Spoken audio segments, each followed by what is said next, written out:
Good morning, everyone, and welcome back to Cozy Horror with me, Dr. Plague. Let's get you set up with some great stories so we can just hang out around the fire and wait the day away. Today's topic of discussion is creepy creatures, and I think you guys will like the selection I've got. Our first creepy creature is the unseen sound, the thing that lurks but is never really seen. So let's hear a story about the clapping man. I heard he was a mute, and the clapping's how he communicates. I heard he's a ghost, and the clapping's how he gets your attention. I heard you're both big old babies who will believe in anything. Daryl and Gary looked up incredulously at me as I grinned back at them from across the lunch table. Oh yeah? Well, he's been linked to the disappearances of like 4 kids now, so sounds like a pretty good reason to be afraid to me, Daryl said, sounding mad. I just shrugged at him, popping a French fry into my mouth and savoring the salt. There's no proof that this clapping man is responsible for a candy bar going missing at Dell's, let alone Mike Frazier getting snatched. The clapping man story was something that had been circulating for a while.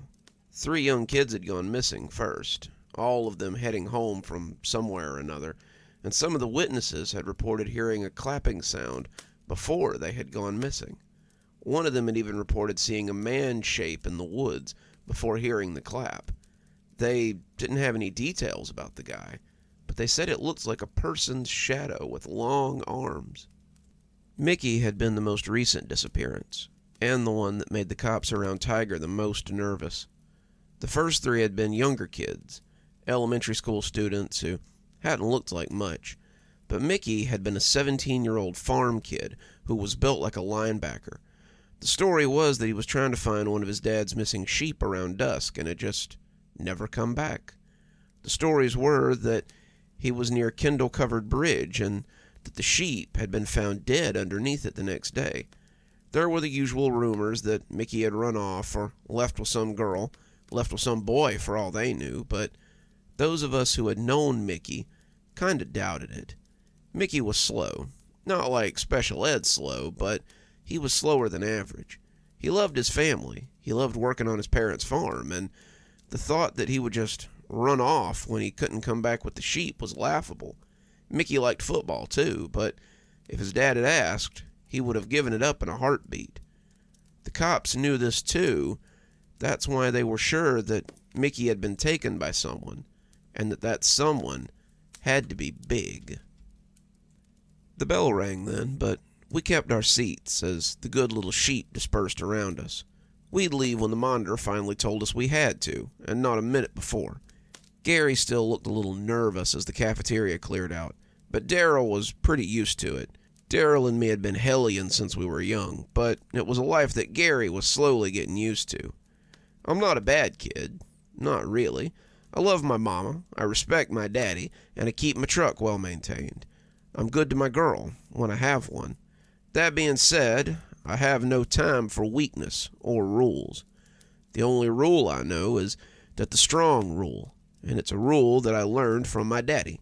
If I'm strong, and I am strong, I should be able to do what I want. If other kids don't understand that, well, that's their problem. Just like when I push them down and show them who's boss. Daryl, Gary, and me never really considered ourselves a gang or nothing, but we pal around because we all believe that when you're strong, you're right. Miss Gladys looked our way, and I grinned at her and waved. Miss Gladys is cute, but she ain't strong. She teaches home ec, and she drives a Spark. Nothing about that says strong. She's come over before and tried to talk nice to us to get us back on the straight and narrow, but it never does any good. Eventually, she stopped trying, and when she turned to call Mr. Gersh, the shop teacher, we took to our feet and cleaned the table off, heading for class. Gersh was strong, an 8-year combat vet with scars to prove it, and he was not to be messed with. We were halfway to class when the bell rang for the start of 5th period, and I looked at the boys and told them I thought we should maybe take the rest of the day off. "I gotta get to math," Gary said. "If I don't keep at least a C, they'll kick me off the football team." "Same," Daryl said with a sigh. "If I don't pass history test today, my mama says I can't run the roads this weekend. Come on, man, just come to class with us. Beer'll still be there after school." I blew a big old raspberry at him and told them that if they wanted to be pansies, then I'll go drink it all up before they got there. They begged me not to go, but I was done for the day. School had never really held any appeal for me, and I'd already figured I'd drop at the end of the year and go on to hauling lumber like my uncle, or go to farming like my dad. I was too dumb for the army and too lazy for college, but at least I'd figured it out a year before anybody else. "Have fun in class, then," I said, waving as I walked to the parking lot to get my truck. The little Ford Ranger that Daddy had given me wasn't much, but it was fine for now. I really wanted one of those big old F-350s like my uncle had, but I'd either have to save up a bunch of money or steal one to have something that nice. The Ranger was fine, and I slunk out of the lot in low gear before turning and flying up the road for home. The dirt roads of Tiger were like a second home to me, and as I put the schoolhouse behind me, I thought again about just leaving on one of them for parts unknown. What was there really here for me? A dead-end job and a naggy wife, squalling kids and a mortgage I couldn't pay, a bottle of beer after work with the boys, a loveless marriage that would hang like a shackle around my neck, maybe a trip to Stragview if I wasn't careful, or a telephone pole in the night if I'd had a few too many beers. I didn't like to think too much about the future then, preferring to live in the moment, and just this particular moment was about to contain a 12-pack of beer. I pulled up behind the barn so Daddy wouldn't see me if he came home early. Daddy was at the farmer's market till around 4 selling his wares, and I figured he wouldn't be the wiser of me cutting school. I walked off into the field of peanuts, this year's crop, and on into the woods beyond. I'd been exploring the woods since I was potty trained, and the spot I knew of was about a mile back in the old tangle of trees. Daryl and me had found it when we were still small enough to squeeze between the roots of the snaky trees and make a clubhouse down there, and it now served as a spot for us to drink and smoke and bring girls to for some privacy. The forest was familiar, an old friend that had protected me sometimes when Daddy had a little too much to drink, and before I knew it, I could see the old growth of trees in the distance. Most of the forest was thick old oaks and scaggy little pulp trees, but the grove was different. It was old, felt ancient somehow, and being there made me feel peaceful, like nothing could hurt me while I was there. I got to the snaky trees and took a seat on the comfy old roots that stuck above ground, reaching into the gnarled old root system and pulling out a 12-pack of Budweiser. I cracked the first can and drank it quickly, smacking my lips as the crisp taste filled my stomach. This was the good life right here, but I knew it wouldn't last forever. I'd have to trade this kind of carefree time for adulthood soon enough, and the thought of saying goodbye to the snaky tree grove was a little sad. I opened a second one, drinking it slower this time, and as the wind rustled the leaves around me, I felt a yawn creeping up my throat. Daddy and me had been splitting wood before school today, and the early morning and the lukewarm beer was starting to make me groggy. As the second one disappeared and the third one popped open, I got comfy and watched the dragonflies and the little forest animals frolic in the boughs of the trees. I felt at ease, like I was floating, and when the beer can slipped out of my hand and fell into the nest of roots, I was snoring before it dumped its delicious contents on the ground. When I woke up, it was dark, and the sounds of birds and squirrels had been replaced with insects and the scamper of bats. This didn't immediately put me off. I'd been in the woods at night before. Daryl and me had camped out tons of times, and I'd even slept rough a time or two if Mama and Daddy were fighting. I pulled myself out of the tangle of roots and wobbled a little before getting my bearings. I wasn't drunk, not by a long shot, or hung over. I had taken a long nap in the woods, and now it was time to go home and face the music. The school would have called by now and told him I left early, and Daddy would be looking for me during evening chores and not finding me. These things would have culminated into him having a drink as he waited for me, so I was likely in for a bad time. I walked out of the grove, watching my step as I went, and that's when I first heard it. A loud pop sound that made me freeze in place and listen like a spooked deer. I stopped for a count of 5, waiting for it to come again so I could identify it, but all I heard was the quiet sound of the evening woods. I started walking again, but after 5 more steps, I heard the loud pop again. I thought it might be a tree branch cracking at first, but now it sounded more like something familiar. It wasn't a natural sound, not like a branch breaking or a rock bumping as it fell. This was a sound I hadn't really heard out here before. A sound I was familiar with, but seemed alien out here. Sounded like someone bringing their hands together for a single hard clap. Kept walking towards the house, thinking I was hearing things, but the longer I went, the more I heard the clapping sound. It was infrequent, always that one loud pop, and when I looked, there was nothing I could find that would have made it. The longer I walked, the more freaked out I got at the popping. I found myself looking for man shapes in the woods, thinking about what the kids had told the cops. It was big, like someone's shadow standing in the woods. Its arms were longer than usual, and they'd heard a loud clapping sound before their friend had disappeared. I stopped again. It had been closer this time. Sounded like it was about 20 feet away, and the clap had silenced many of the forest creatures that had been buzzing placidly. I wanted to run, but I made myself walk so I didn't trip in a hole or knock myself unconscious with a low-hanging branch. There was also the fact that these were my woods. Nothing bad could happen to me in my woods. No one could hurt me out here. No one would dare to... Now it was closer. 10 feet or better. It was following me, and I was still half a mile from home.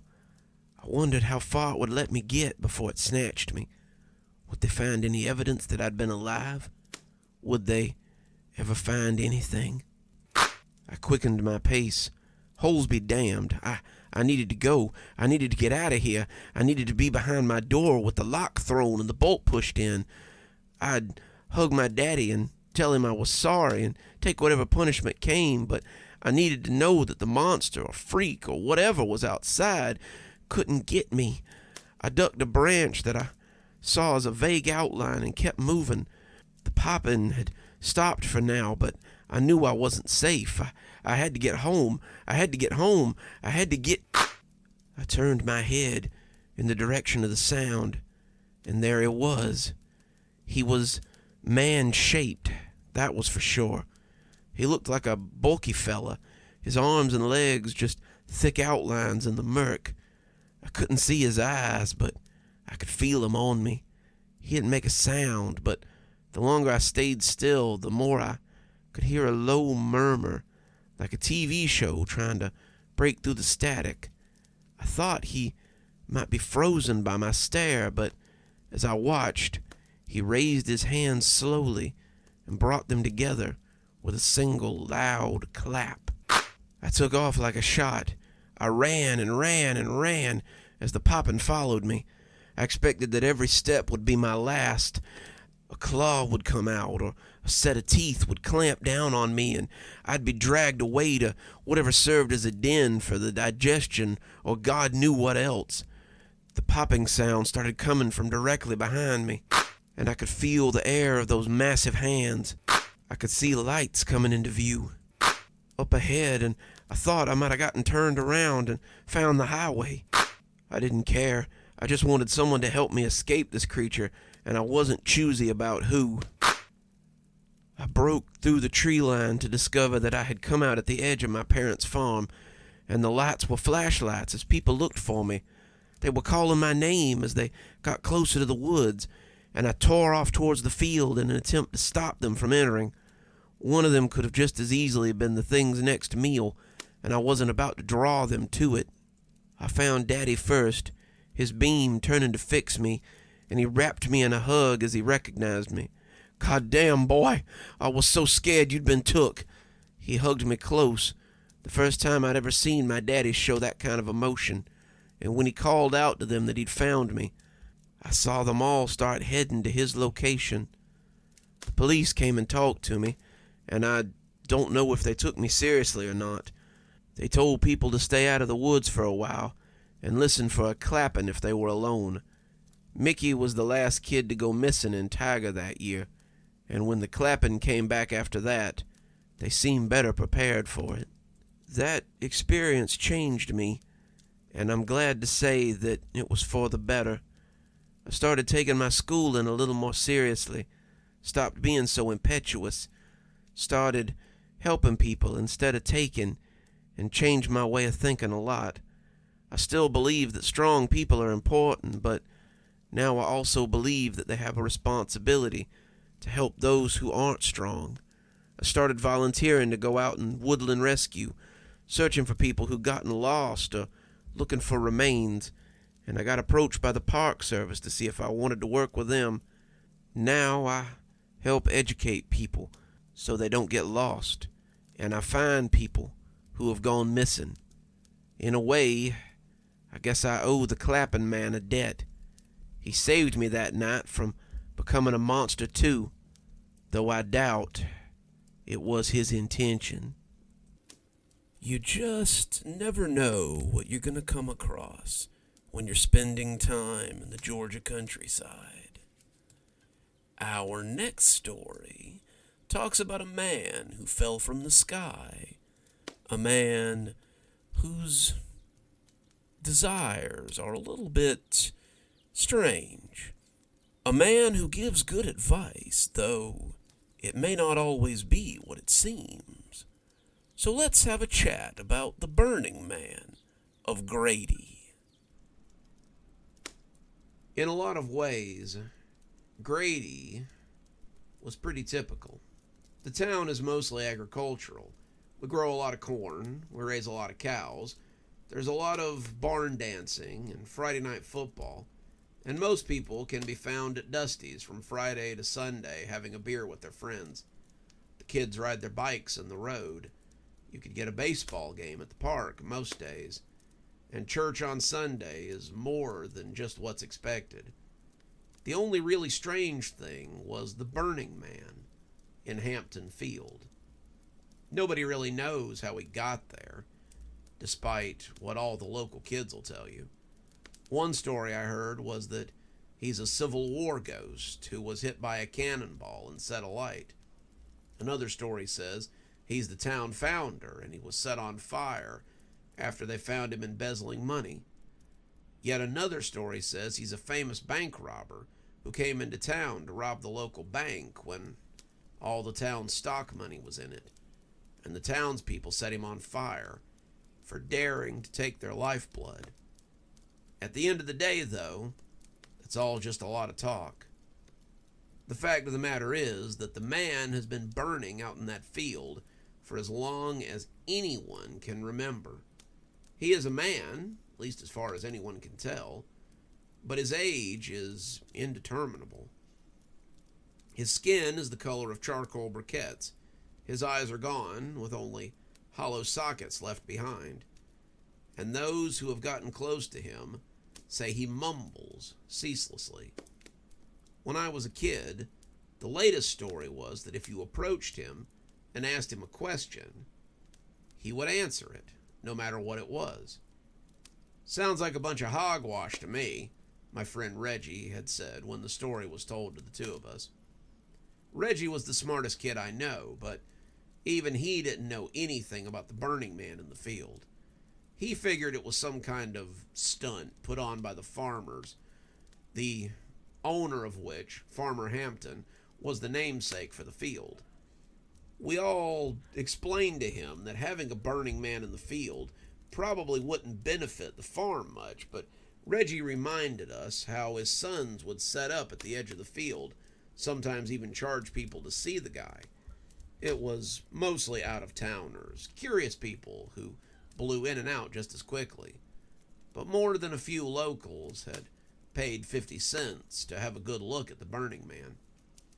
Terry Michaels had scrunched up his face, and I thought for a minute that he was going to take a swing at Reggie. "Reggie Carmichael, are you calling me a liar?" Reggie hooked his fingers through the straps of his suspenders, always reminding me of one of those Southern lawyers on the court drama shows. "What I'm saying is that you heard a story, the latest story amongst a whole slew of stories, and now you expect us to swallow it right along with all the rest. Where's your proof that any of this is real?"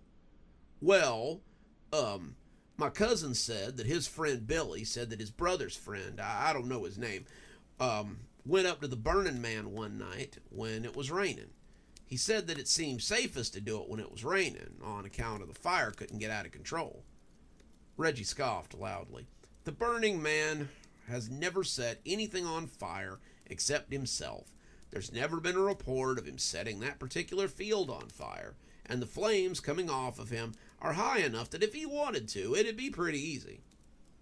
Terry's face took on that ratty look again, like he was really trying to come up with something to say in the face of Reggie's doubt, but he must have figured that the story would speak for itself, because he went on. "Well, he says he got real close, wanting to see if the rain would make him, like, hiss or something, like it does with regular fire. And he said that the Burning Man was whispering. As we all know," Reggie put in. "Well, for no particular reason he could remember, my brother's friend decided to ask him a question. He asked him why he sat out in the rain, and the Burning Man whispered that he had nowhere to go. He said it so clear that my cousin's brother's friend got a little spooked by it. He said he had never heard him do anything besides mutter. Nobody has. So when the Burning Man answered his question, he got up and ran like he might come after him. He told my cousin's brother, and then he went and asked him a question too. Please enlighten us. What great wisdom did he seek?" "Well, he asked him which mule was going to win the annual mule race at the county fair that year. The Burning Man sat there, just as he always does, but then he told my cousin's brother that Horseradish was going to be the winner. Well, my cousin's brother, who, I might add, is also your cousin," Reggie put in, "well, he goes to the fair and looks at the logistics. Sure enough, there's a mule named Horseradish in the list that year. So he put down a bet on the mule.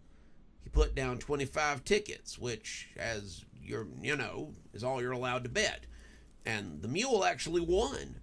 My cousin won 500 tickets on the long odds and got himself a really nice prize at the fair that year."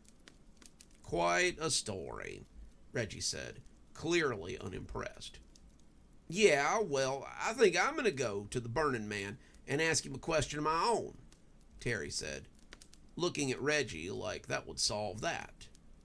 "I'm sure it will be worth the 45-minute bike ride out of town to listen to that strange creature mumble." "Well, if you don't believe me, then why don't you come and ask him your own question? You say it ain't real, but you don't seem to want to come out to verify it. I think you're just as scared as I am." Reggie started to bluster, a pretty normal state for him, but I spoke up then as I tried to defuse the situation. "Why don't all three of us go? We can all ask a question and see if it actually answers." That seemed to settle that, and after school, all three of us got on our bikes and made the long ride out to Hampton Field. We had all grown up with the Burning Man of Hampton Field, and you would have said that doing so would have made us less afraid of him. You'd be wrong, though. The Burning Man was a town novelty, the one strange thing in a very normal town that seemed to give it some kind of depth. It wasn't that we were afraid he would hurt us. The Burning Man had never moved anybody's knowledge, but it was more what he represented. When I was 6 or 7, we had gone out to the sheepfold and found out that one of the lambs had been born. The lamb was a freak. It had 5 legs and 3 eyes and no lower jaw. To this day, we had no idea why it was born like that. But I know that Dad took the lamb and its mother to the shed, where he did the slaughtering and killed both of them. We didn't eat the meat. Dad just burned them outside the woods, and we never spoke of it again. In a lot of ways, the Burning Man was like that lamb. He was strange, a freak, and his presence didn't make any sense to anybody. He shouldn't exist. If people burned, then they burned until they died, and then they went out. The Burning Man did not die, and he did not go out. No one knows why he burns, or who he is, or how long he's been there. And any attempt to find out seems to go nowhere. The oldest man in Grady is Lee Augustus Packford. When the story took place, he was 105 years old, and he had been alive since the turn of the century. He told us, his words said through the toothless, spitty mouth of an old man, that when he was our age, the Burning Man had been in that field. He said that his grandfather had told him that the Burning Man had been there when he was a boy, and that would have been right around the town's founding, if not a few generations before. Perhaps the Burning Man had always existed in that field, some sort of poor, unfortunate throwback to a time before the town was founded, and before we had charge of the area. I don't know, but what I did know was that the children in the town wouldn't go any further than the wood fence that surrounded the field. The Hamptons had owned the field for at least 5 generations, and the Burning Man had been there before Mr. Hampton Sr. bought the land off the previous owner. He may still be there now. I don't know. But I assume as long as there is a Grady, then there will be a Burning Man. Reggie, Terry, and I made our way out of town and up the road that would take us to Hampton Farm. Terry and I had a pair of dirt bikes, the kind with the big ridge tires that were very popular at the time. Reggie had no bike of his own, and he usually borrowed his mother's. It was a banana yellow beach cruiser with a gigantic seat. Reggie's mom was a big lady, easily able to fill out that banana seat whenever she went to the library or the market on her bike. Reggie looked like a child sitting in his father's chair every time he rode that bike. His legs were long enough to reach the pedals, but he still had to get a running start any time he got on it. We always asked him why he never asked his dad for a real bike, and he always told us that he had better uses for his pocket money than a bike, that he would only ride every now and again. Those uses were usually comic books and technical journals, but to Reggie, I suppose they were pretty important. It took almost an hour to ride out there, Reggie huffing and puffing by the time we finally made it to the fence and saw the Burning Man. The Hampton twins had football practice that afternoon, so we knew they wouldn't be out in the field charging admission. It was fall, and the Hamptons owned about 100 acres that they used for hay and corn and beans and the usual crops of the area. The Hamptons' field, where the Burning Man sat, was usually done with pumpkins, and this year was no exception. The Burning Man sat in a scorched patch in the middle of the pumpkin patch, and he looked exactly the same as the last time I'd seen him. He had his knees drawn up to his chest, his forehead pressed against those ashy and flaking legs, and rain or shine, sun or snow, he continued his vigil in the field year in, year out. The 3 of us sat on that fence for a moment as we tried to decide who would be the first to go and ask our question. "You go," Terry said to Reggie. "You don't believe in him anyway. If he's not real, then he can't hurt you, so go ask a question." Reggie, for all his bluster and scientific theory, looked like he'd rather tell Penelope Dale, the cutest girl in school and the one that he had a crush on, that he liked her and that he wanted to go to the fall dance in front of the whole school rather than take a single step towards the Burning Man. I saw his face pale now that he was right here on the fence line, and he seemed to be thinking better of all his smart talk now. The Burning Man had that effect on people. I heard educated men and religious men talking about how it was superstitious nonsense and how they would go prove that it was nothing more than a hoax, only to stand here at the fence where we stood now and never go a single step closer to that strange fellow. "Well?" Terry asked, clearly taking a perverse sort of pleasure in Reggie's new demeanor. "Well, why don't you go?" Reggie asked. "You have all the information on him. Your cousin's brother's friend or whatever gave it to you, so why don't you go ask him a question?" The two bickered about it for nearly 10 minutes, me standing in the middle, just staring at that Burning Man. I'd been out here before to see him. We all had, but there was always something about being this close to it that was mystifying. I'd never even heard of anything like him, and seeing him sitting there as the flames licked at him was awe-inspiring. I've been to church often enough to hear about people suffering in hell, and I wondered if this was like that. Is this what it would be like to burn for all eternity in the depths of hell? Would you eventually just bear up under it?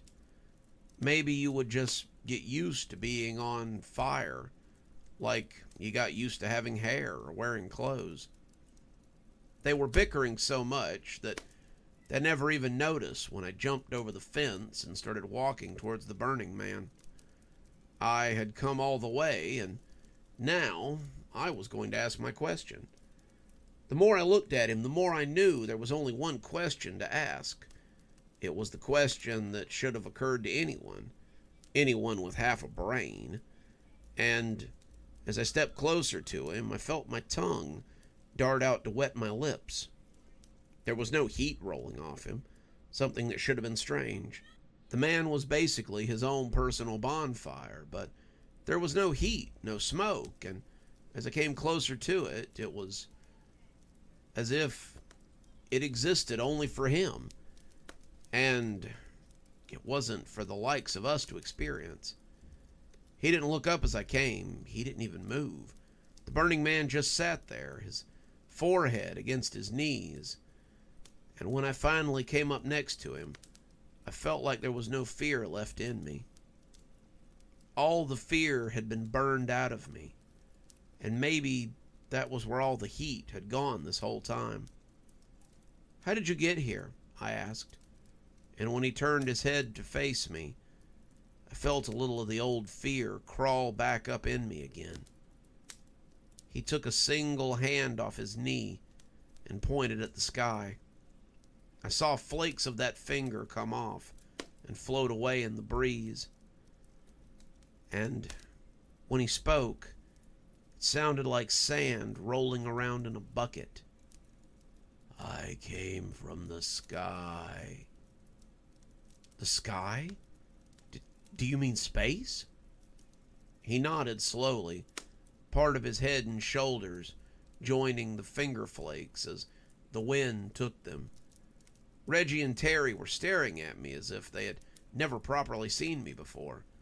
They couldn't believe I had come out here without prompting or goading and was now talking to the Burning Man. How did you come from the sky?" I asked, not sure how many questions I got or if there was a limit. He stared at me with his eyeless face, that face being more skull than anything, and said two words that should have been obvious. "I fell." Then he turned away from me, putting his forehead back against his knees, and would say no more. I didn't press him. I just walked back to my friends, got on my bicycle, and started riding home. I heard them coming up behind me not long after, and we didn't say anything on the way home. They didn't ask me my question. They didn't ask me what he had said. And I think all of us were aware that something strange and fantastic was at work. The story kept making the rounds. The people who had spoken to the Burning Man, always being someone's cousin's brother's friend, but neither Terry or Reggie ever told anyone how I spoke to the Burning Man. At least, not to my knowledge. If they told anyone, then I guess they either didn't believe them or they didn't care. If any of the kids went out to the field to ask him questions, no one ever admitted to it. I don't live in Grady anymore. I moved away for college and just never came back.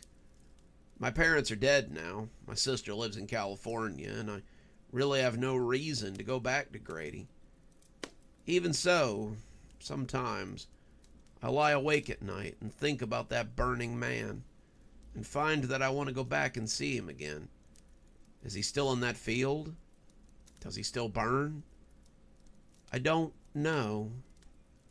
But I know that if I went back, I'd be unable to stop myself from asking him more questions. Perhaps he does have some strange, terrible knowledge. Perhaps he's just some poor soul waiting for someone to take him into a killing shed. But whatever he is, I don't think it's me who's meant to ask him questions anymore. Maybe the children of Grady are the ones who are meant to ask. Perhaps children are the only ones with enough fate and enough foolishness to approach a burning man and ask their strange and often childish questions. I'd say that sort of wisdom is both a blessing and a curse, especially if you have to spend the rest of your life on fire. This next story is about a children's tale that gets out of control and maybe brings to life something better left unsaid. So let's hear a tale about the Bunny Man. There once was a man with ears, you see, in the dead of the night he'll come for thee. He'll drag you into the woods to scream, and there your bones he'll gnaw. Soon shall the Bunny Man come to take you away from your dad and mum. Soon shall the Bunny Man come, and your soul shall belong to him. "Stop it, Catherine!" I'd scream, but Catherine just cackled and sang it all the louder. I can still remember my sister's face because of that ghoulish smile she wore while she tormented me. We grew up in New Zealand, so the shanty was something old that we changed for our own purposes. Many of the kids sang it, but my sister was the first to adopt it into something different from the original. A few kids had added some creative lyrics to the original song, usually something about farty men or something, but Catherine had turned it into a song about the Bunny Man. She was forbidden from singing it at school.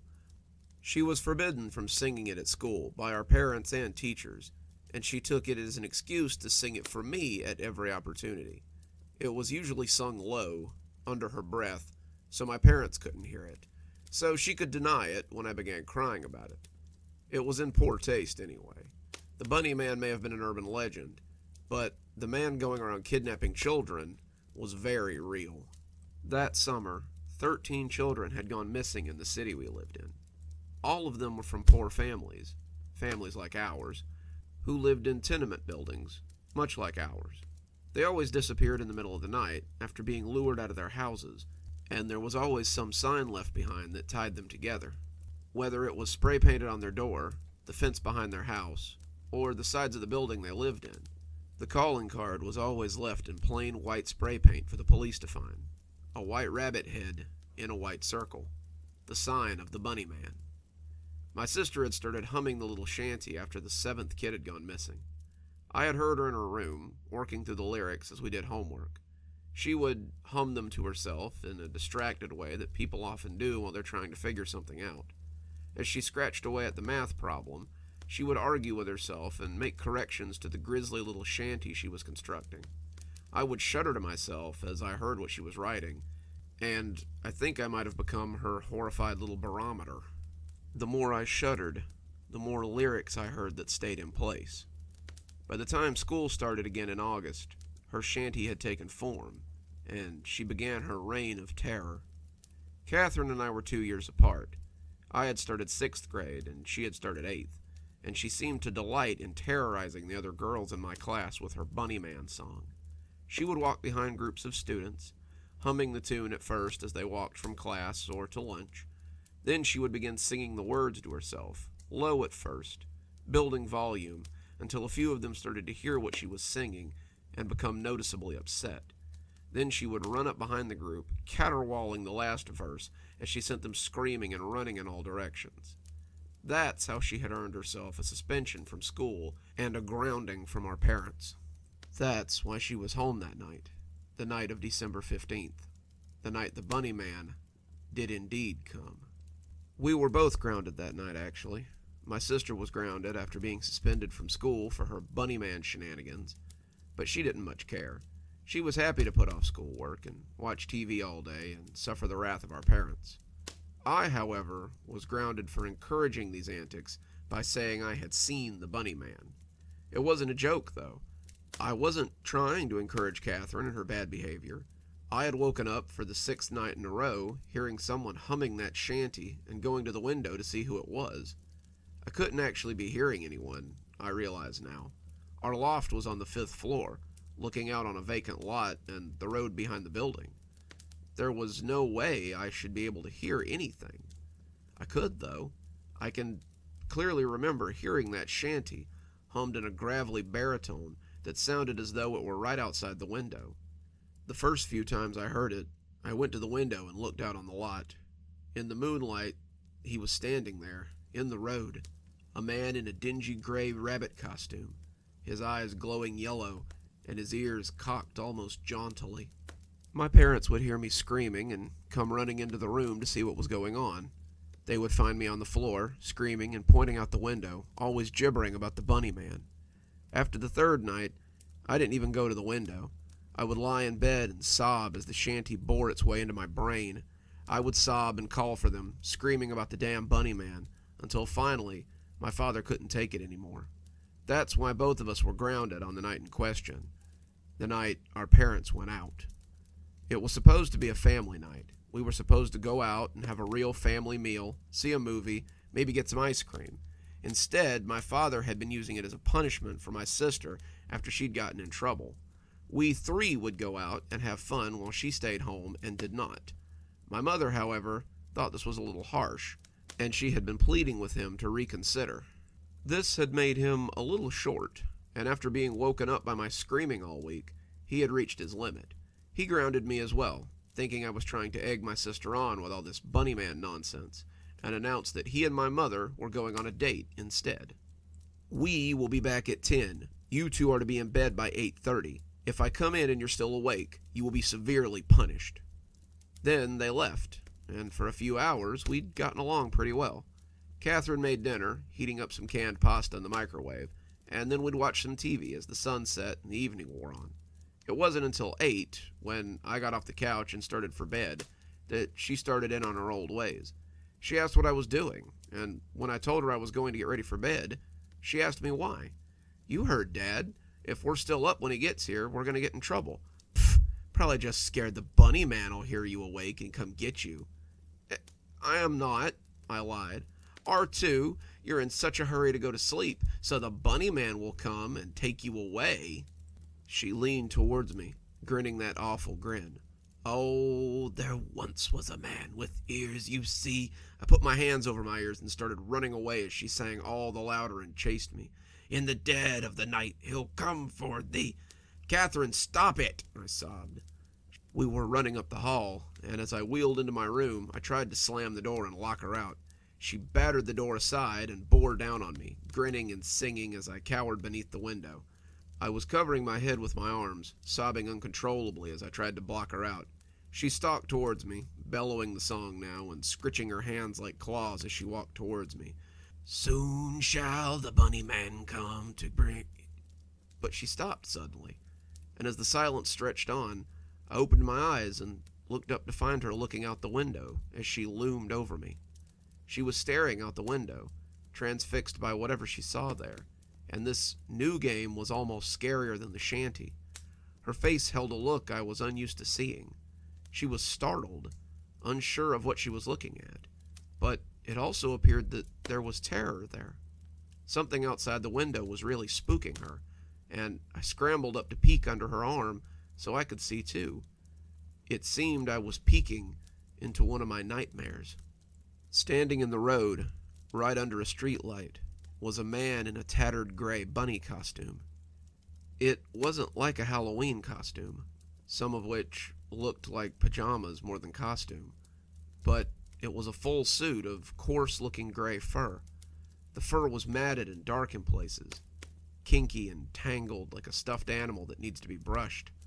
The head was obscured by a black hood, some kind of costume hood that just slid over the head, and the face was a flat black nothing as it stared at our building. No, not at our building, as it stared at us. On top of the hood, someone had stapled a pair of thin, emaciated gray rabbit ears, one of which bent at an almost jaunty angle. He stood on the street and stared up at us, my sister and I frozen in terror, at the sight of the legendary Bunny Man. All at once, I heard a gruff, tuneless humming from the street that sounded startlingly like Catherine's shanty. He had no words to go along with it. He only hummed and stared, and I think we both felt an almost magnetic desire to stare back at him. It was like the scene in a scary movie where the monster's out in the open, and you pray that none of the characters are stupid enough to go confront him. In your heart, though, you know that one of them is. Catherine, it appeared, was that one. I caught her by the arm as she turned from the window. She looked back at me, her face full of confused anger and unsure deliberation. She was clearly at odds with herself, and my sister was not someone who was used to being unsure of her actions. She was a brat, and she was a terror, but I had always kind of believed that everything she did was a calculated course of risk and reward. This was something else, though. This was her acting against her will. After all, she had sung about the Bunny Man coming for others, and now it appeared he had come for her instead. She jerked her hand away and left the room. When I heard the front door open and close, I moved back to the window, waiting for her to appear. The Bunny Man went right on humming, right on watching, as though he was trying to call me as well. I felt the pull. Really, I did, but my fear kept me rooted to the spot. I clutched the windowsill tightly, the paint chipping a little as my fingers gripped it, and I would find splinters under my nails the next day, though I didn't notice them at the time. Then she appeared in the backyard, walking like a sleepwalker, and going to him as she vaulted the chain-link fence between the yards and the road. He reached for her, and now I could hear both of them humming that hateful song and staring up at me. It filled my head like a hive of bees, and I knelt my head against the glass as I prayed that it would stop. There would be no way I could resist if they both sang, and I could feel the pull as they tried to drag me out the door as well. After about 60 seconds of them humming and staring, she took his hand, and the two of them disappeared up the road. My parents came home 3 hours later to find me curled up on the floor of my bedroom, sobbing and gibbering as I rocked and mumbled about the Bunny Man. They searched the house, thinking that my sister had gone too far. She had finally scared me too much, and now she was going to have to answer for it. As my mother sat with me, trying to console me, my father tore up the house looking for Catherine. He clearly expected her to be hiding somewhere inside, probably running when she heard the front door open. When he couldn't find her inside, he went looking for her at her friends' houses. Their parents told him, often grumpily, that they hadn't seen Catherine, but they would call if they did. He got worried, going to look up and down the street for her, expecting her to be hidden somewhere in fear of retribution. All the while, Mom tried to calm me down and get a straight answer out of me. After about an hour, I started talking about the Bunny Man and how he had come to get us, how Catherine had left with him. She started to get angry, telling me that she was tired of hearing about the damn Bunny Man. However, when I refused to deviate from my story, she started to take me a little more seriously. The police were called, the neighborhood was searched, people were questioned, and the woods were combed for the next week and a half. No sign was ever found of my sister or the bunny man. No sign was ever found of any of the children abducted by the bunny man that year. That was 15 years ago now. The bunny man took only one more child that year, a 7-year-old, on Christmas Eve, and then was never seen again. They never found the remains of any of the children he kidnapped, and no one was ever arrested in connection with the kidnappings. There was never any bunny suit found or a murder weapon discovered in the woods. Whoever was doing this had just stopped. I'm 27 now. My own daughter is 8. Her dad's not really in the picture, which leaves a lot of time for just us. I was getting ready for bed one night, Emily playing in her room before bedtime, when I heard something that made me stop dead in my tracks. The tune, a familiar tune that everyone in town knows, crept up the hallway. The tune wasn't what stopped me, though. It was the lyrics that made me shiver. The words she sang transported me back in time, and suddenly I was 12 years old again, watching my older sister creep towards me as she sang the same hateful words. However, the voice that sang them was childish, lilting the words with no more care than she would have had for any other nursery rhyme. There once was a man with ears, you see, in the dead of the night he'll come for thee. He'll drag you into the woods so green, and there your bones he'll gnaw. Soon shall the bunny man come to take you away from your dad and mum. Soon shall the bunny man come, and your soul shall belong to him. I peeked around the corner of the doorframe and saw her on the floor playing with blocks, oblivious to what she was singing. Emily, where did you hear that song? She got up and walked to her bed, giggling as she crawled under the covers. From the funny lady. What funny lady? I asked, bending to tuck her in, but finding my hands incapable. She comes and sings at night sometimes. After you go to sleep, I'll wake you up so you can hear her next time. When I go to the window, she's standing on the street. She has ears on top of her hood, Mommy. Isn't that silly? I told her it was very silly, but I didn't feel like laughing in the least bit. Emily's in my bed now, sleeping soundly, as I pin this warning to anyone whose children have heard this song too. I'm afraid it's not an urban legend. It's not a hoax. The bunny man is real, and it seems that he's not alone anymore.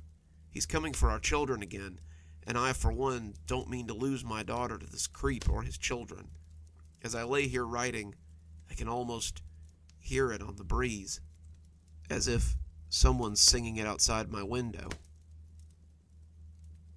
Emily is stirring in her sleep. It appears it may not just have been in my head. I fear it may already be too late. I think the scariest part of that story may be me trying to sing, but that's an opinion that may be open to interpretation. Our next story is about a creature that appears quite often in another series that we all love so much. So let's learn a little more about why it's a little dangerous to drink with strangers, and about the brandy low.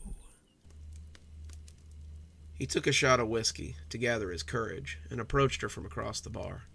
He'd seen her here before, her curly black hair and flannel shirt making her stand out a bit in this sea of name-brand dresses and trendy cocktails. She wasn't a cosmopolitan kind of girl. He'd watched her nurse the same tumbler of whiskey all night as she sat near the wall and watched the crowd.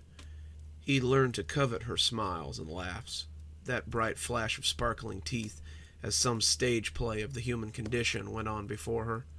Not that she had anyone to share her smiles and laughs with.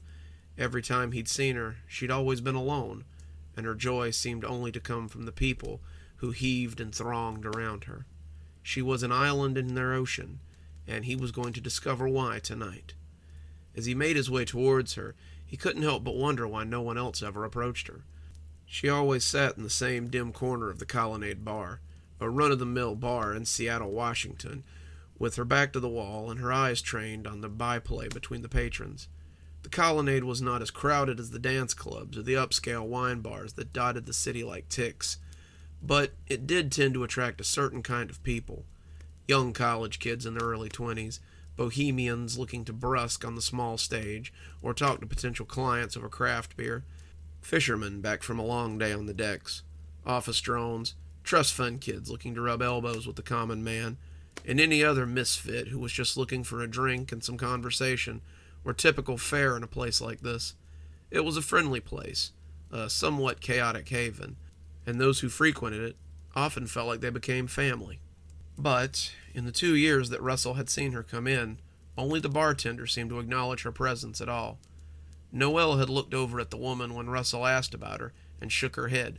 "No, I don't think I know her name." This had been a few weeks ago, back when he was still gathering his courage to talk to her. Noelle had seemed the best one to talk to for information. Noelle was the owner of the bar, and had been bartending here for quite some time. She seemed to know just about everyone here, and Russell figured that she would be the best source of information. Russell pressed her for more information about the strange woman, as she handed a frothing glass to a bearded hipster who'd pushed up to the bar to order. "Well, how long has she been coming here? Does anyone talk to her?" Noelle looked up from the shot she was pouring. As she looked at the woman, Russell saw the head of black curls look back towards the bar, and affix Noelle with a decidedly mistrustful look. "She doesn't talk to anyone. No one talks to her. I would suggest that you leave her be. For your own safety," Noelle said dismissively. For his own safety? The statement had seemed oddly chosen to Russell. Maybe Noelle knew more about her than she was letting on. Perhaps the woman was dangerous. That's why no one approached her. Maybe she had been coming here longer than even Russell believed. Maybe it would be safer not to approach her. As he parted the bar patrons, however, he had already made up his mind that he would talk to her. From the moment he had first noticed her, he had felt drawn to her for some reason. He almost felt like it was his fate to speak with her. Who was he to deny fate? The whiskey in his hand sloshed thickly as he walked, and he nimbly dodged some Chad in a visor as he stood up suddenly. His caw of indignation drew the dark-haired girl's gaze, and she seemed to notice Russell for the first time as he approached her table. She looked away, her casual posture now looking forced, but he couldn't help but notice the furtive looks she was casting his way, like a rabbit sitting a predator, like a hungry dog that doesn't want to bite. "Excuse me," Russell said, standing over her as she perched on a spindly chair. She ignored him, purposefully ignored him, and he could sense an unwillingness to acknowledge him that was almost spiteful. Her glances dared him to try her, confronted him with continuing down this path, and he worried that maybe she was unstable. Maybe Noelle had been trying to save him some trouble, trying to save the poor girl some face, and Russell had gone and made himself an unwilling star in the next public spectacle. He dipped his head a little and excused himself, turning slightly to go and hoping to be instantly swallowed by the crowd. When her hand came out and caught him by the arm, she had a strength that surprised him. He would not have expected such a grip from a 5'2" frame. "You've made the trip. You might as well stay." Her voice held a strange aura of languages. It sounded Irish, Slavic, Russian, Western European, the tones of the old country. Her voice had been places, seen things, lived through the Depression, survived the Spanish flu, and knew what it was like to be a stranger in a strange land.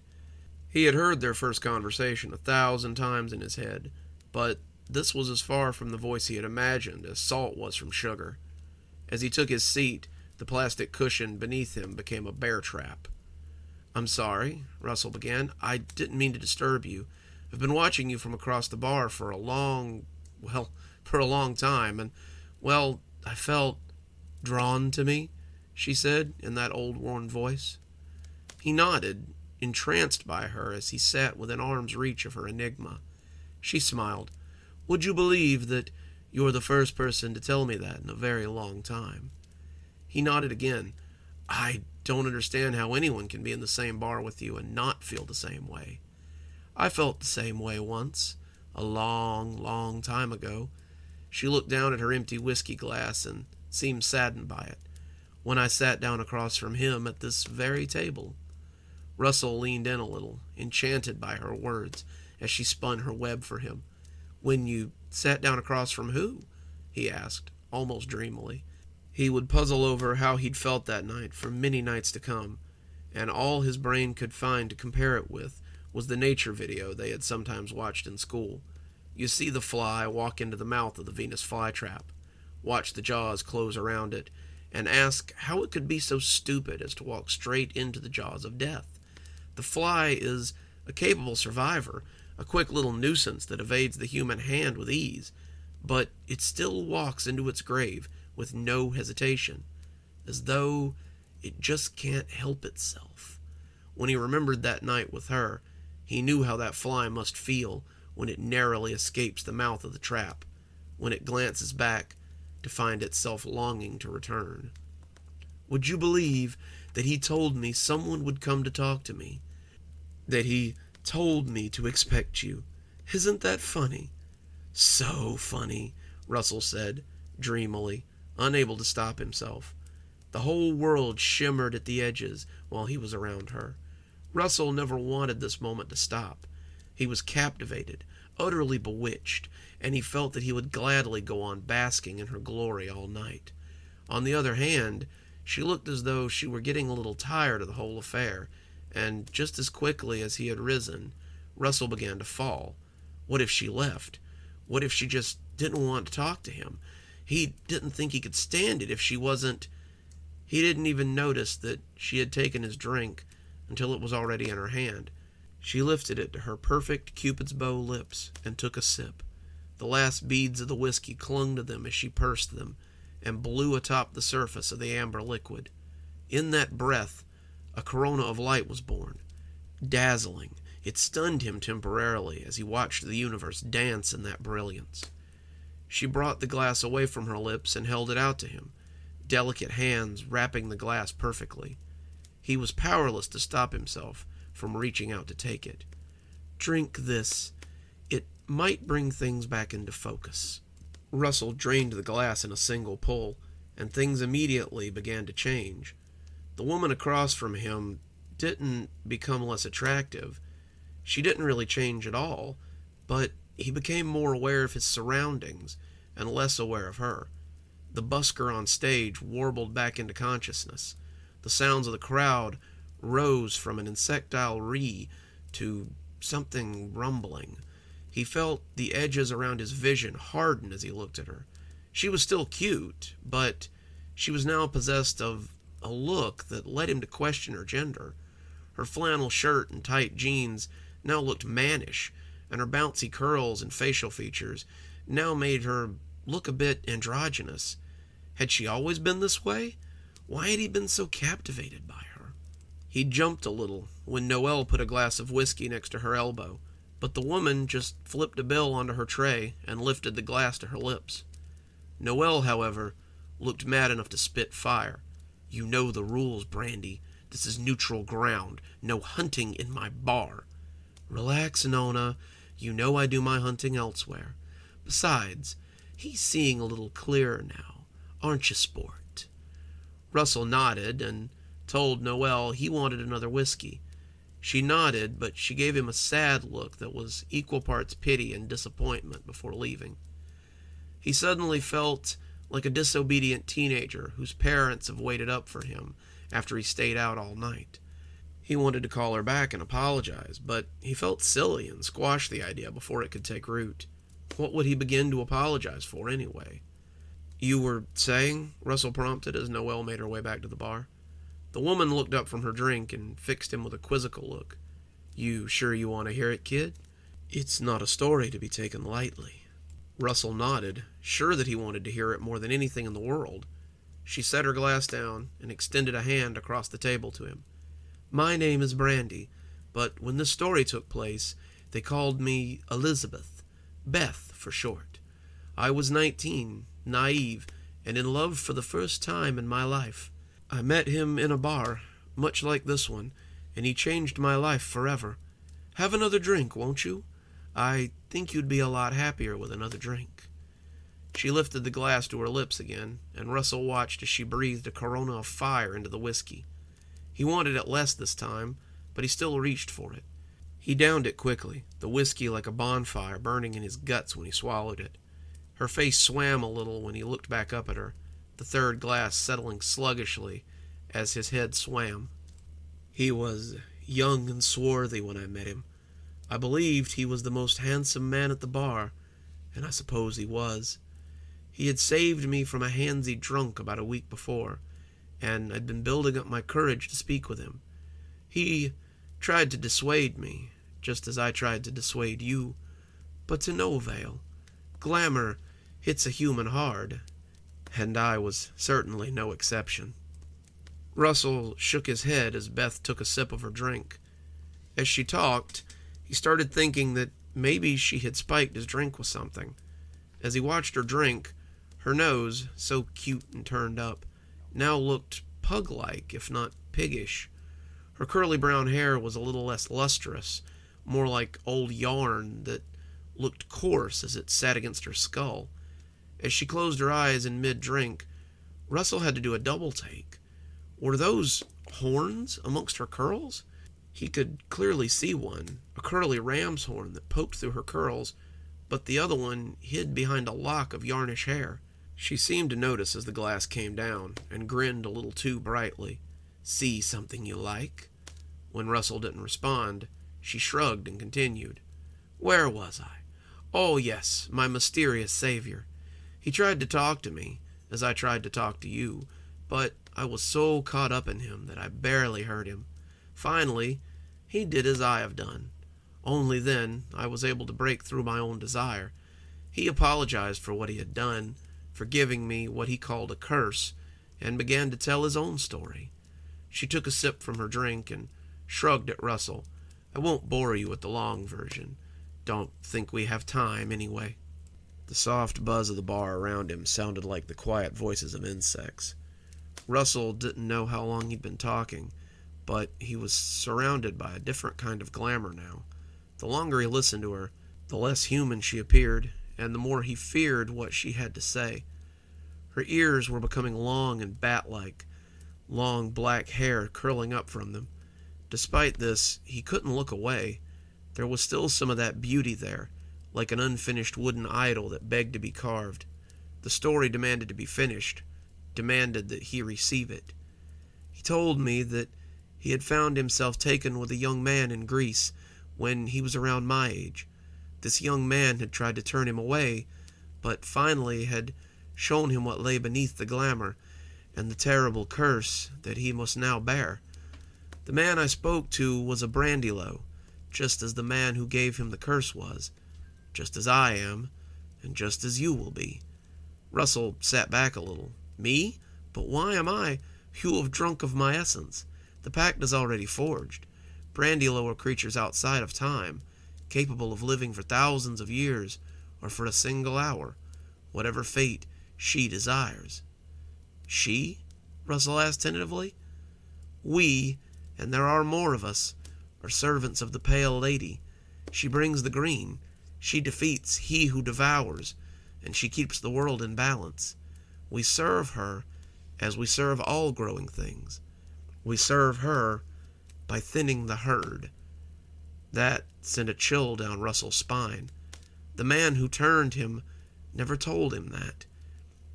He told him all the rest, but never told him of his purpose. As we sat in the hot bar on a summer night at the turning of the 19th century, he told me of his first time. He told me how he realized his true purpose. She leaned in close, and when she smiled at Russell, he could see her teeth were long and fearsome. Drink this one slowly, while I tell you of the horrors that await you. She handed him the whiskey, but Russell hardly wanted it. I remember barely being able to process what had happened, when suddenly he was gone. I panicked and staggered out of the bar in a haze of spirits. I heard Noelle screeching behind me, but I didn't stop until the nightlife had enveloped me. There was an emptiness in my guts, and suddenly I felt the need to be as empty as that feeling. I retched and retched, the passers-by diverting around me. When all that was left was dry and painful heaving, I began to stagger home. He had forgotten one essential part, you see. He forgot to tell me that my first time would be the worst." She drank off half of her glass, a glass Russell hadn't seen her refill, but seemed to be saving the other half for a special occasion. I staggered in, and there she was, waiting for me. My sister was a woman grown, 16 and so mature. When I came through the door, she ran to me to make sure I was okay. At that moment, I could smell her.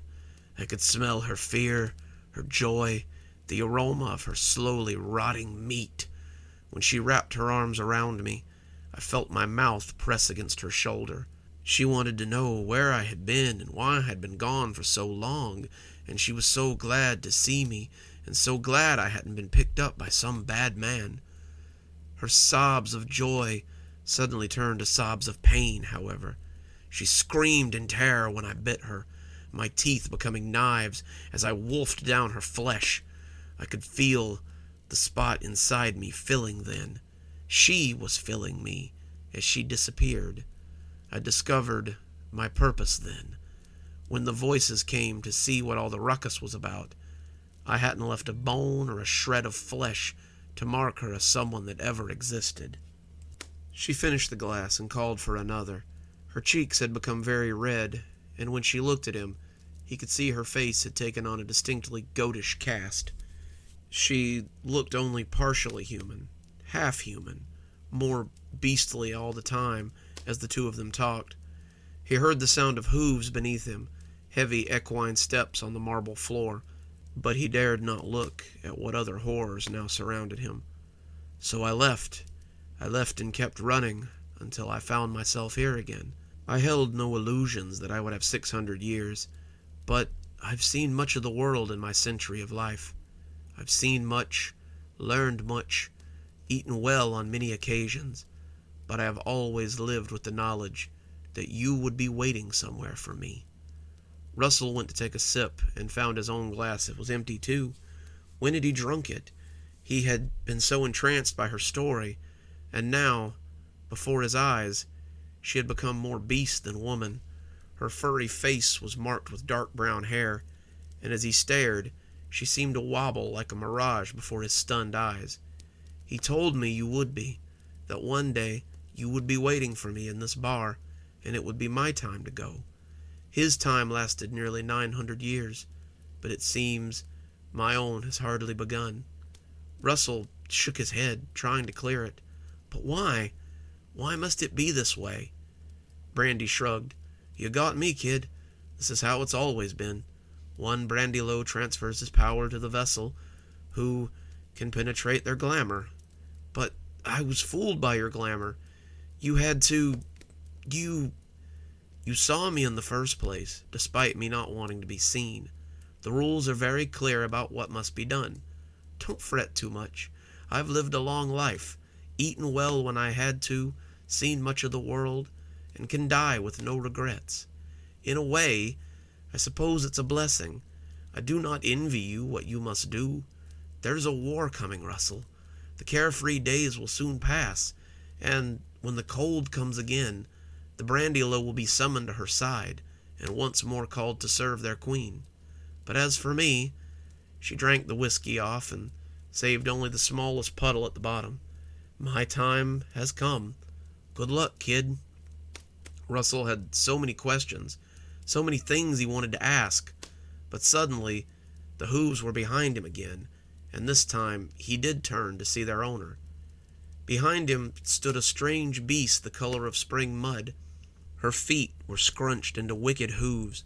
Her legs seemed to have too many angles to be comfortable to walk on. She wore an apron. The garment looked odd as it hung over her torso like a child's nightshirt, and it held a tray in one hand. Her eyes bore into him, and he was suddenly aware that this was Noelle. She was a creature who had lived hundreds of years ago and still served at this halfway house of oddities. She shook her head slowly, the green eyes full of summer fire, as she surveyed this new thing that had taken Russell's place. She did not seem to approve. The accords with strange mean that I tolerate you, Brandy-Low, but they do not mean that I like it. You will find shelter here, but mark my words. These walls are neutral ground, and I will suffer no hunting here. Find your sport elsewhere, or be dust before your time." Russell gulped and shook his head. "Noelle, it's me. It's Russell. You know me." Her gaze never faltered. "Whatever you were is now gone. What you are will follow my rules, or be damned for it." "But she's the Brandy Low. I'm only..." "There's no one here but you, loathsome creature. I will suffer no tricks and tolerate no bloodshed. Be about your business and do not linger." And with that, she clopped off as Russell sat gape-mouthed. He turned back to ask what Noelle had meant, but found his companion was nothing but a pile of clothes and a spilled puddle of whiskey. Whatever she had transferred in that final drink had been given, and now, Russell knew, it was he who must go on. It was he who must carry on in her stead. It was he who must be the Brandy Low. Good evening, everyone. It's me, Dr. Plague. Thanks so much for joining me for tonight's story. The Brandy Low and the Pale Lady are two creatures we haven't talked about much here, but will certainly come up in later stories. So if you enjoyed them, keep an ear out. I'm sure you'll hear more about them. Let's go ahead and thank our sponsors before we sign off. Thanks to Leslie Lou Riddle and Janet for being our Spooky Skeleton tier contributors, and thanks to Glenn Jenkins for being our Ghost Rider tier contributor. Thanks, fellas. We just couldn't do it without you. If you too would like to support the show, come on down to Patreon. For just $5 a month, that's the cost of a $5 footlong a few years ago, you too can be a part of this show and have your name read out at the end of every TikTok and every YouTube video that I do. If you'd like to buy a book, there's a link below. I have all my books up on Amazon. We're reading Dark Vortex, but we're only a couple stories shy of being done, so maybe go ahead and pick up your copy of Dark Journeys or a copy of Stragview. I always recommend Stragview. It's one of my favorites, and I hope it's one of yours too. And as always, thanks for stopping by. Dr. Plague, signing off. Have a wonderful evening. One more story for you, and I've definitely saved a creature feature for last. It's about some creatures that are very interesting to a guy who writes like me. I believe they're called runes, or however you pronounce it. However it is you say it, let's hear a story about the allure of old books. "Excuse me, I'd like to return this book." Mark sighed. "Not another one." "I'm very sorry, ma'am," he said, turning around on his stool to find the short redhead already looking unhappy. "But all sales are final." She was tapping a copy of Wind in the Willows on the desk, and Mark grimaced as he saw the cover bow a little. When Mark had opened up this used bookstore, his retirement, he liked to joke, he had expected simple days of reading, writing, and enjoying conversations with fellow bibliophiles. What actually ended up happening was a constant stream of book collectors, people looking for deals, and homeless people looking for somewhere to use the bathroom. He'd been here for less than a month, and everything seemed to be going wrong already. Case in point, this mysterious thing with the books. He opened Wind in the Willows and knew what he would find inside. The beautiful illustrations of Toad Hall were there, but the words were gone. Some of the words were there, he noticed, as he flipped through the pages, but the majority of them were gone. This was the 10th book like this he had received in as many days, and it was becoming a big problem.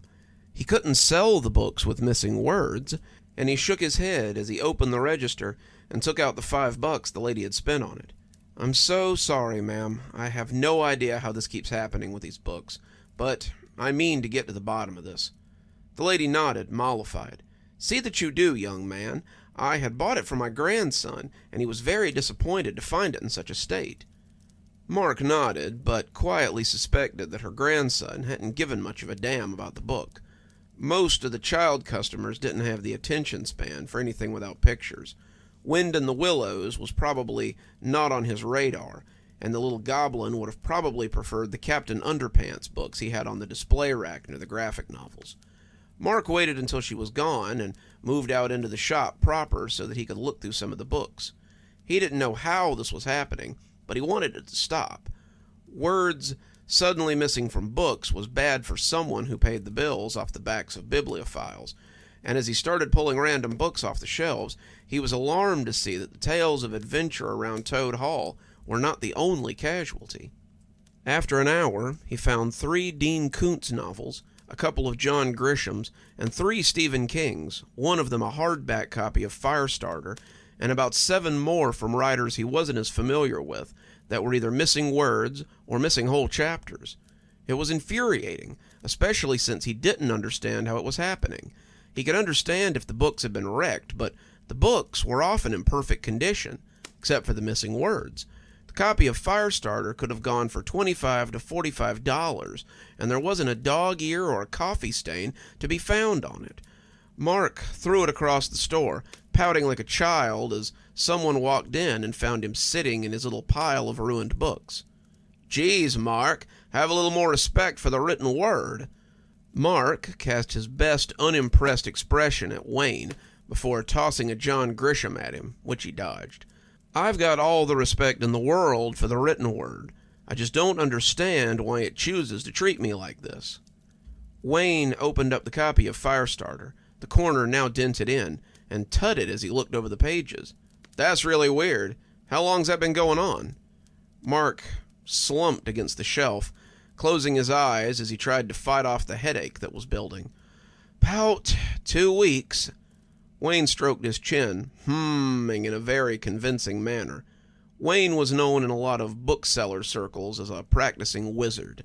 That was the nicest thing that he was usually known as, and a lot of them called him a nut or a crazy.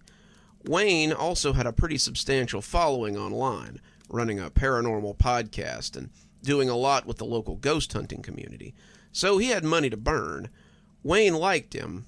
They had hit it off after a few encounters, and now Wayne came in almost every day. "Could be something supernatural," Wayne said, looking over the John Grisham that Mark had thrown at him. "Tell you what, let me ask around and see if anyone else has experienced anything like this." Mark shrugged. "Couldn't hurt, I guess. Shoot, there might be something to that. Maybe I've got an angry poltergeist that likes stealing words or something." Wayne shook his head, flipping the pages and looking at the words still on the page. "I doubt it. Ghosts usually don't affect things like this. I guess anything is possible, but I've never heard of a ghost stealing words from a book. I don't know. I'll ask around. Maybe it's something I can help you with." He took the copy of Firestarter with him, with Mark's blessing, and Mark started cleaning up as he moved the damaged books to a box behind the counter. His expectations were low, but he hoped that Wayne could help. He loved his bookstore, and he didn't want to close up shop due to something mysterious that was out of his control. Let it be poor bookkeeping, or lack of interest, or a fire, but not something he had completely no control over. Whether Mark succeeded or failed, he wanted it to be on his own efforts. Mark flipped the sign from open to close and locked the door as he prepared to go into his loft over the shop. It had been an all-right day. He had sold about $200 in books, thanks in part to Mrs. Shaw's summer reading list, but he'd found 4 more books with missing words. Nothing quite as financially devastating as the copy of Firestarter from earlier, but it was beginning to add up. The box of ruined books was now 20 in number, and Mark knew that there would be more. He turned off the lights on his little book kingdom and moved upstairs to start dinner. That was a problem for tomorrow, because now it was time to work on his real passion. Mark went up the stairs to his cozy little studio apartment, and after making something in the microwave, he sat down in front of his old typewriter to set to work on his novel. The novel was a sequel to his only bestseller, Ghosts of Lorelei. The book had been immensely popular about a decade ago, even getting a single season on NBC before being canceled, and a lot of reasons that the bookstore could operate in the red for as long as it had was thanks to the book sales from Ghost of Lorelei. His editor had been on him about writing a sequel for years, and after 10 years of middling crime novels and lukewarm police procedurals, Mark had decided to give it a go. Ghosts of Lorelei had been about Detective Jack Stryker as he hunted for a missing schoolgirl named Lorelei Hester. Lorelei's ghosts were the rumors, the friends, and the trail that grew colder by the day. Stryker found the girl, but it turned out that she hadn't been abducted, as her parents believed. Lorelei had overdosed on something on the roof of an abandoned building, but Stryker had to exorcise her ghosts, the masks that she had showed to others. When he finally discovered the real Lorelei, it was too late to save her, and Stryker was left with the bitter taste of failure and the corpse of a girl looking for escape. It had been a great story, and people had loved Stryker, the grizzled old detective who was sure that he had seen it all. His editor wanted a sequel, maybe a series about Jack Stryker, but Mark had never quite liked crawling into the skin of the old man. That's what he called it when he wrote, crawling into the skin and playing pretend for a while. Jack Stryker's skin, however, was leathery and not altogether comfortable. That's why it had taken him so long to get back to him, and why it had taken him so long to start the fiery effigy. He was clacking away, liking the feel of the keys beneath his fingers as he worked. Most people had upgraded to a computer or something by now, but Mark liked the way that writing on a typewriter made him feel. Something about hearing the click-clack of the keys, seeing the paper fill with words, and then running a fresh sheet in when you were done made his writing feel like an accomplishment rather than a chore. His editor wasn't such a big fan, not really liking the manila envelopes that he got with pages in need of editing, but Mark told him that was tough shit. If he wanted the story, then he could take it Mark's way, or not at all. Mark was enjoying his trip back to Chicago in the early 60s, Jack Stryker chasing a serial killer who seemed to have an axe to grind with Stryker himself. All the victims so far had been people he had helped, clients or friends or old colleagues from his time on the force, and all of them had been burned to death. Captain Reinhold seemed to think that Stryker might be in on this, a suspect if not the killer, and Stryker found himself at odds with the police as he tried to track down the sicko. The killer was 3 victims deep now, but Stryker was hot on his tail. He had chased him to an old apartment building. He was chasing him up the stairs, the lights dim and making his target hard to identify, and as they came to the roof, Stryker felt he had him at long last. He kicked open the roof access, his big old .45 out and ready, as he checked his corners and looked for the man who had been killing his friends. "It's over," he graveled out, taking a step out of the doorway. "There's nowhere to go but back the way you came. I've got you dead to rights." Mark hissed, letting the Salisbury steak fall into the plastic holder as it burned his tongue.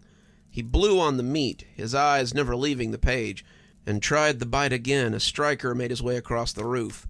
He was checking the spaces between 2 big AC units when someone lunged and knocked his gun away. The two tussled, the man's hood covering his face, but as Stryker pushed the hood away, he gasped in surprise as much as in pain when the man pushed him back and made a run for it. "You!" Stryker said, watching him run for the stairs. "It can't be! You died 20 years ago!" He grabbed for his gun, but the shot missed as the hooded man made it back into the stairwell. Stryker tried to follow, but he was still 10 feet away when the door banged open, and 2 patrolmen came out with guns drawn. "Jack Stryker, you're under arrest for the murder of Frank Richard and Moira Fisk. Drop your gun and put your hands up." Mark nodded as the sheet came out, loading a fresh one in as he typed. Yeah, this was good. This was real good. As someone laid on their horn on the street below, Mark sat up violently. He was in bed, a book laid across his chest as the lamp on the nightstand glared in his eyes. The car horn had only been half the fright. He had been dreaming, having a real nightmare. He'd been down in the shop, the whole place shadowy and muzzy, and every book he pulled off the shelf was empty. All of them, every single one, was empty of any words. They were piling up, their covers full of fresh white paper, and as he dropped them, they became a sea of pages. They churned and bucked, threatening to swallow him into the inky depths, and just as his head had threatened to go under, he had woken up with a start as the car horn blared. Mark looked at the clock and found that it was about 5:30. He could get up, make some breakfast, and write for a few hours before he had to open up the shop. Last night he had written so much, getting through the interrogation scene and Stryker's escape from custody. Now he was on the run, trying to find the killer before the cops caught up with him. Mark figured he was about 75% done, in the home stretch now, and he would soon send it all to his editor for final proofing. 20 minutes later, a breakfast sandwich in his hand, Mark sat down to start writing the search for the killer, Stryker now knowing who it was, but not sure how to find him. He had a fresh piece of paper in the typewriter, glancing down at the manuscript before freezing in pure dread. He picked up the top sheet, the start of Chapter 9, and his hands shook as he looked at it. There were holes in the paragraphs, gaps where the words had been neatly removed. "How?" he whispered, his hands shaking so badly that he thought he might tear the page. "How can this be?" It was one thing when it was down in the shop. There was no way he could go over every piece of inventory to make sure it was whole. But this was something he knew had been completed. He had written this. This was his. And now it was like moths had come in the night and eaten holes in it. Mark was shocked, outraged, and as the paper ripped near the middle, he forced himself to put it back down. He would have to recreate it. He would need that sheet to get it just right. He didn't know what he would do, but Mark knew that he had to do something. The bookstore was his retirement, but this was his livelihood. He had to protect this by any means necessary. "Excuse me," said a young fella, and Mark saw him flinch as he turned to look at him. Mark must have looked a mess, but that was to be expected. He'd been writing like a madman for the last 3 days, and for those 3 days he had been sending his work off at the end of each session. Sometimes this facilitated a trip to the mailbox at 3 a.m. Sometimes it left him tired as he opened the shop the next day. But it was worth it, if it saved his manuscript. His agent likely thought he was losing it, and maybe he was, but it kept whatever was doing this from eating his work. I was just wondering if you had any of the old Star Wars paperbacks," the kid said, stuttering a little as Mark cast his bloodshot eyes on him. "Third row, middle shelf," Mark growled, turning back to his computer screen as he furiously worked on his inventory. It wasn't hopeful. Mark had discovered about 15 books over the last 3 days, and the box was becoming fuller and fuller as he went on. He had lost about $500 of stock so far, and he knew that there was more to be found. The kid came up with a few books, one of them going into the box as Mark discovered that it had been ruined too. The guy wanted to buy it anyway, and Mark lifted an eyebrow as he handed it to him. The guy was leafing through it, looking at the holes in the paragraphs and shaking his head. "That's wild. How did you do it? I've never—" But he stopped as he glanced at Mark's face. Mark had been holding out his receipt, but it had gotten crushed in his shaking fingers as he glared at the kid. "You think I did this? You think I would do this to my books? Who the hell are you? Get out! Get out now!" Mark was unaware that he was shouting, but he couldn't stop himself.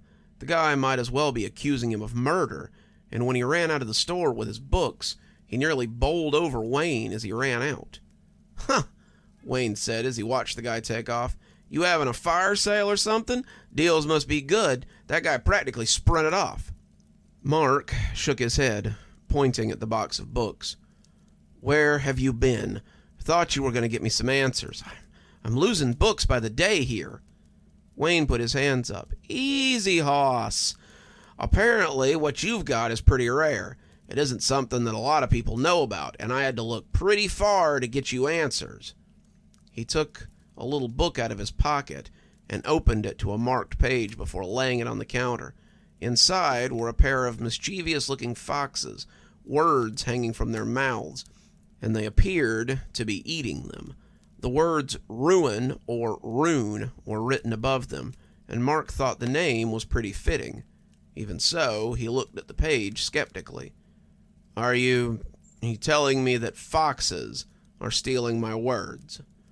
"No, not foxes. Runes, or ruins. Translation wasn't very clear, but it's definitely something like that. They're from Germanic folklore, little creatures who eat written words. They also collect secrets and will ruin archives and libraries.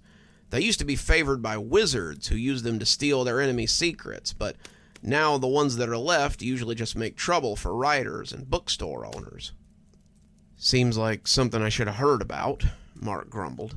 Wayne winked at him. Hard to, when the little buggers eat most of the accounts of them. Okay, Mark said, still not believing any of it. So, how do we get rid of them? We trap them. We catch them in a journal, or something that contains secrets that they can't resist. Then we trap them inside with magic. Once they're trapped, they'll eventually wither away when they run out of words to eat, or someone comes along and breaks the magic on the book and they go free. By the time either of those things happen, they'll have gotten rid of the book anyway. Most people throw it away or bury it in a hole, but some people put it in a lockbox just to be sure. Mark sighed, not sure he believed a word of this, but willing to try anything if it would stop this from happening. Okay, what would it take to do this? Give me a couple of days to get the proper stuff together, and I'll conduct the ritual for you. The materials are pretty cheap. I'll come by tomorrow night after closing, and we'll get this done. Sound good? Sure, Mark said, letting Wayne get back to whatever occupied his day. Mark didn't think anything would come of it, but whatever could be done. If nothing else, maybe it would help him figure out what exactly was going on. Either way, it would break up his usual routine, and Mark felt that if he spent another day watching his profits slip down the toilet, he'd go crazy. His phone rang then, and when he answered, it was with the usual, "Second Chance Books, Mark speaking." His agent cleared his throat and asked if he was feeling okay. "Terry," Mark said, feeling a little better as his agent's voice rolled over him. "A little stressed about the new shop, but I've been converting it into work on the book. Why, is there something wrong with the new pages?" "Yeah," Terry said, sounding less than amused. "You sent me 3 envelopes in the last 3 days, and they've been getting weirder and weirder." Mark furrowed his brow. "How so? I thought the story was progressing well." "Well, the second envelope looked like someone took whiteout to it, and it's like playing Mad Libs to figure the story out. This last one is just blank sheets with random words on them. I know I said I wanted to see results on this book, Marky, but if you're having a mental breakdown, then maybe take a day or two to collect yourself, all right?"